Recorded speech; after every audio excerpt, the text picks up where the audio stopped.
بسم الله الرحمن الرحيم، والصلاة والسلام على أشرف المرسلين سيدنا وحبيبنا محمد صلى الله عليه وسلم أجمعين. لازم نبتدوا كلامنا بالصلاة على الرسول عليه الصلاة والسلام عشان ربنا يبارك لنا في كل شيء. النهاردة هنعمل مع بعضنا صينية مياس بالبطاطس. ده سمك مياس، طبعا اتغسل واتنضف واتحشى، طبعا زي ما انتم شايفين اهو.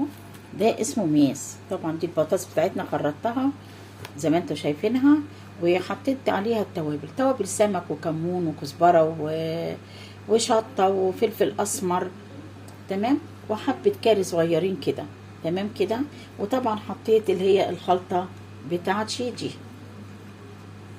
حطيت خلطه من دي، حطيتها هنا طبعا، مش عايزه ازود لانها حاميه، وهقلبهم كلهم على بعض اهو زي ما انتم شايفين اهو.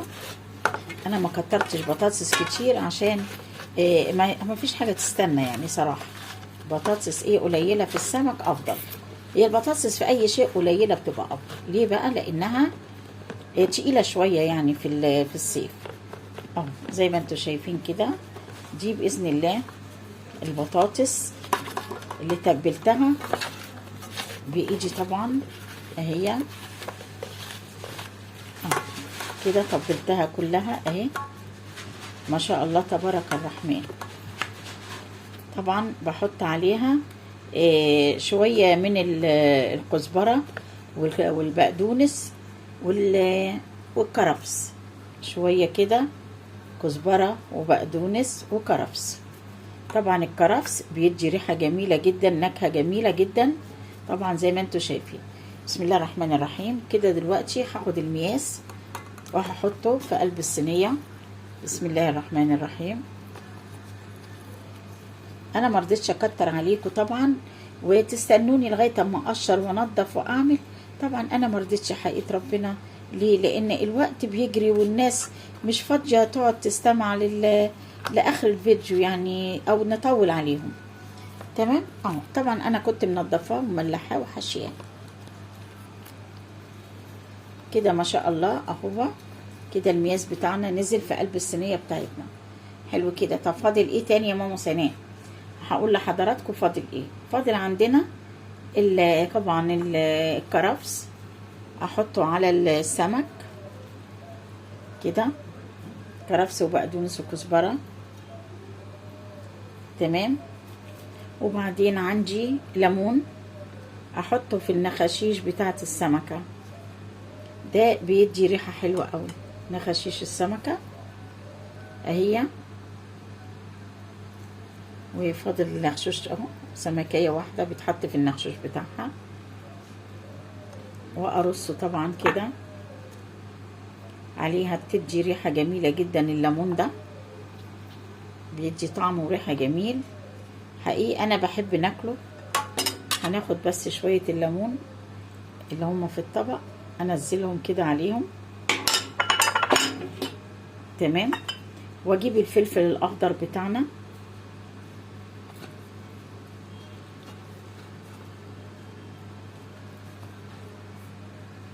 معلش انا اسفه ايدي بانت، انا اسفه جدا.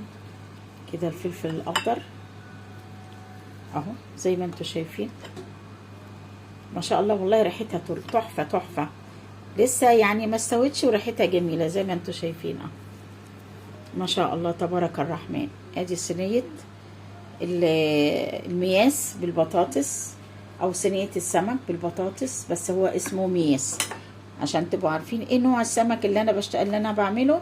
ده نوع اسمه مياس، تمام. سمك المياس ده طبعا من الانواع الجميله جدا، ولحمه ابيض وجميل وزي الفل طبعا، وناس كتير جدا بيعرفوه ودايما بيجيبوه يعني وياكلوا منه. فاتمنى طبعا الكل يعني يعجب بالفيديو، وما تنسونيش في السكرايب والشير وكومنتاتكم الجميلة طبعا اللي انا دايما ببقى في انتظارها. ادي صينية البطاطس اهي بالسمك المياس. اتمنى طبعا انه يعجبكم جدا ان شاء الله. وهعمل معاه رز بالجمبري، هعمل معاه رز بالجمبري.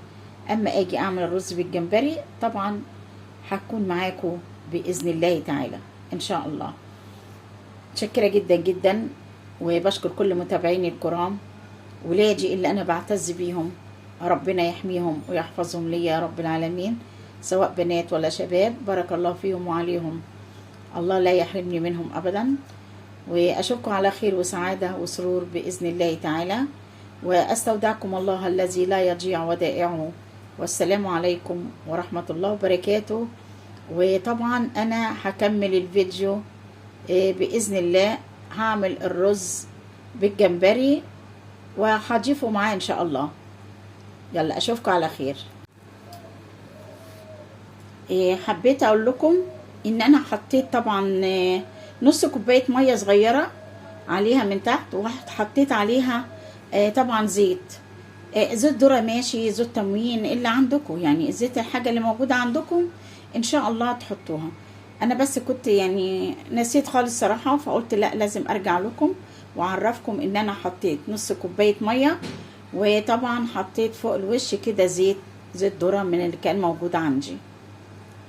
السلام عليكم، رجعنا لكم تاني، ومعانا طبعا البصلة بتاعت الرز ابو جمبري زي ما انتوا هي شايفينها، حطيتها وحطيت الزيت بتاعها وبقلبها كويس اهو تمام. وهنرجع للبصلة تاني، بس هوريكم الاول. بسم الله ما شاء الله، الله اكبر. ده الرز بتاعنا. طبعا ده الجمبري، ده قشره عشان نغليه، عشان خاطر ما برميش، انا هغليه عشان اخد منه شوربه. ده الجمبري اللي انا اشتريته النهارده زي ما انتوا شايفين اهو. ده ثمنه 140 جنيه والله، الصغير ده. طبعا قشرته بقى زي ما انتوا شايفين بالحجم الصغير ده هو. طبعا انا لقيته بصراحه 140، قلت حلو جميل يعني. والله كنا زمان ده وبنجيبوه نحطوه في قلب الفريزر ب 15 جنيه وب 20 جنيه، دلوقتي ده ب 140 جنيه. ده دلوقتي ب 140 جنيه حقيقي. جبت منه مش هقول لك لا، وحطيت منه في قلب الفريزر، لانه من النوع اللي هو النضيف قوي، اللي هو ايه، الورقه القشره بتاعته خفيفه جدا جدا يعني، فبيبقى حلو قوي. طبعا انا هنا حطيت التوابل بتاعتي، توابل سمك، وحطيت كمون وحطيت كزبره وحطيت طبعا شويه كاري صغيرين، وممكن احط حبه قرفه عشان السمك، عشان الرز بيبقى تدي ريحه ونكهه جميله جدا جدا. طبعا انا دلوقتي هفضي الجمبري بتاعنا اهو، هفضيه. بسم الله الرحمن الرحيم. هفضيه طبعا على البصله، واقلب فيه شويه، اشوحه كويس لغايه اما ياخد سواه تمام كده. واجيب البهارات بتاعتي اهي، حطيت كل البهارات بتاعتنا، بس لسه ما حطيتش طبعا الملح. بحط الملح لما انزل الميه قبل ما احط الرز. طبعا ده الجمبري بتاعنا انا بشوحه كويس جدا عشان خاطر احط طبعا الرز عليه، وريحته بقت جميله جدا. اللهم صل وسلم وبارك على سيدنا محمد وعلى اهله وصحبه وسلم اجمعين. انا يعني اللي ما كانش يعرف الرز بالجمبري، اتمنى اهو كلنا بنتعلم من بعضنا، وان شاء الله يكون فكره كويسه تتعمل في البيت طبعا. بالنسبه لصينيه السمك اهي طلعت، بسم الله ما شاء الله، اهي طلعت اهي. السمك بتاعنا حلو جميل جدا وريحته ممتازه قوي قوي قوي طبعا. وطبعا الجمبري بتاعنا اهو بيتشوح، حطيت له التوابل عشان ان شاء الله افضي الرز بتاعه ان شاء الله. طبعا انا غسله الرز ومحضراه، ان شاء الله هفضيه وارجع لكم تاني. طبعا زي ما انتم شايفين اهو الجمبري اتشوح وبقى كويس جدا جدا جدا. طبعا انا هعصر عليه نص ليمونه،